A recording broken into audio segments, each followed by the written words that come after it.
Good evening, everybody. Welcome to Photo Access. I'd like to start by acknowledging that we are on the unceded lands of the Ngunnawal people, and I'd like to pay my respects to the elders past, present, and emerging, and honour their ongoing cultural and spiritual connections to the beautiful lands and waters of this region. I'd also like to extend a very warm welcome to any First Nations people who are joining us here this evening. I'm originally from the north of Sydney in Kooragang and Kooragang Island country, and that is not too far from the French's Forest, where one of our James comes from. And the north of Sydney is quite bushy, and the landscape is in many ways kind of very similar to kind of here in Canberra. So it's on the edge of the kind of bushy national park that kind of heads up north towards the Hunter, beyond the Hawkesbury. And upon seeing the works here tonight, I was kind of just reflecting on the nature of the landscape and the way in which kind of landscapes tell us their unique histories. So we do not necessarily consciously comprehend that history, but we can certainly perceive and appreciate it. So for those of you whose first time it is here, my name is Alex Robinson. I am the director here at Photo Access, and for everyone else who's a regular, welcome back.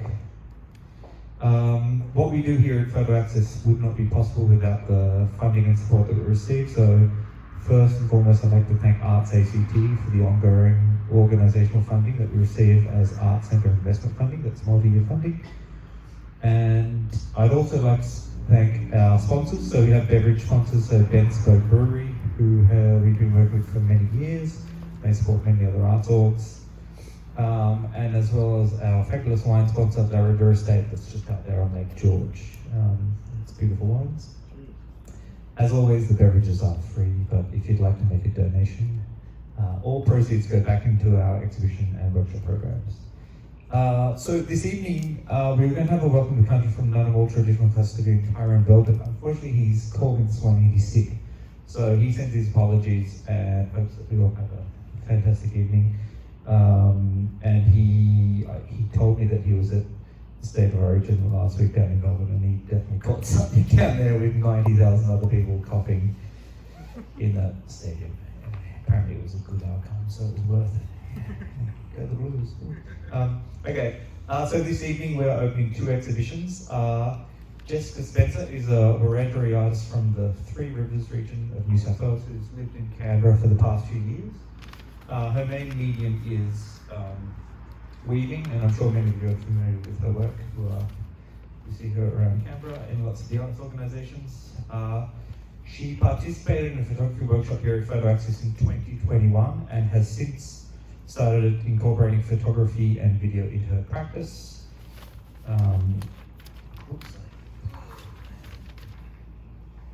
Ngulgambilanha is a Wiradjuri phrase which means on returning, and this exhibition is an intimate project focused on documenting and sharing Aboriginal cultural ways across the southeast region of Australia.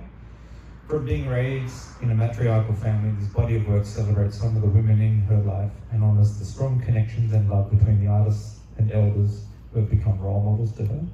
The process of weaving can also be considered in the context of sharing knowledge and making connections between family, friends, and community.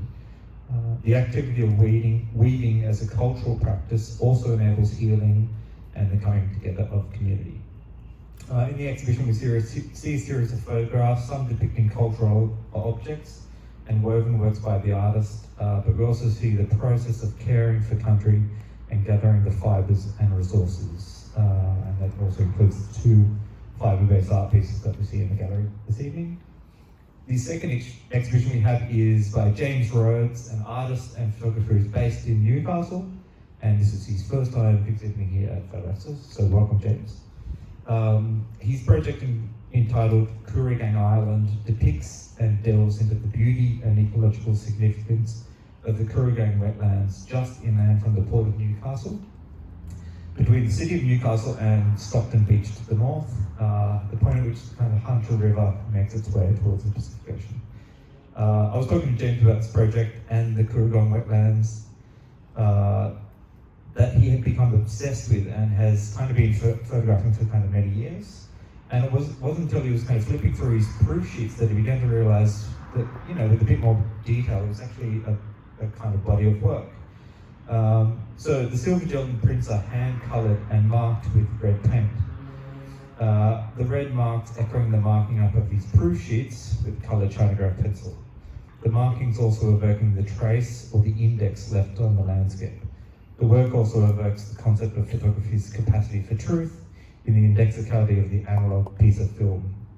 The trace of the light's energy forever changes the chemical composition of the silver salts suspended in a layer of gelatin.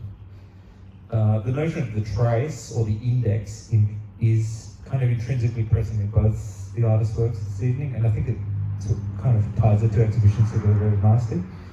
The importance of the materiality, both artists working with and trusting the materials with which they choose to work. We also see the trace left in the landscape of one of Jessica's photographs depicting the demiglyph, scarification on the trunk of the eucalyptus tree, a marker with important cultural significance and evidence of a history that cannot be denied. So with that, I would like to formally open the exhibitions this evening and congratulate both artists for the beauty and the depth of their work. A reminder that many of the works, actually I think all the works are available for purchase, so please support the artists and purchase some of this work. So today is the 4th of July, and those of our American friends and staff are observing Independence Day. And also this evening, the UK are heading to the polls, so there's a lot of change happening in the world. Upcoming events, our next exhibition will be the Thursday, the 4th of August, and it's Ursula Fredericks' Camera and Repair Shop, and the group exhibition Memory Sites, featuring work by Romy Siciliano, Fletcher artists Starry Kong and Callum Graves. We're also running a collaborative workshop with the Tangaroa Arts Centre, that's to celebrate the 50th anniversary of Canberra. So that will be a photographic workshop on the 20th, 27th and the 31st of August, photographing specific sites that go towards a then and now exhibition at Tangaroa in August. And of course next week is NAIDOC Week, which is a celebration of the history and cultural achievements of Aboriginal and Torres Strait Islander people in Australia. There's a lot going on in Canberra. So I hope that you all have a great week filled with exciting activities, and we'll see you all next time. Thank you.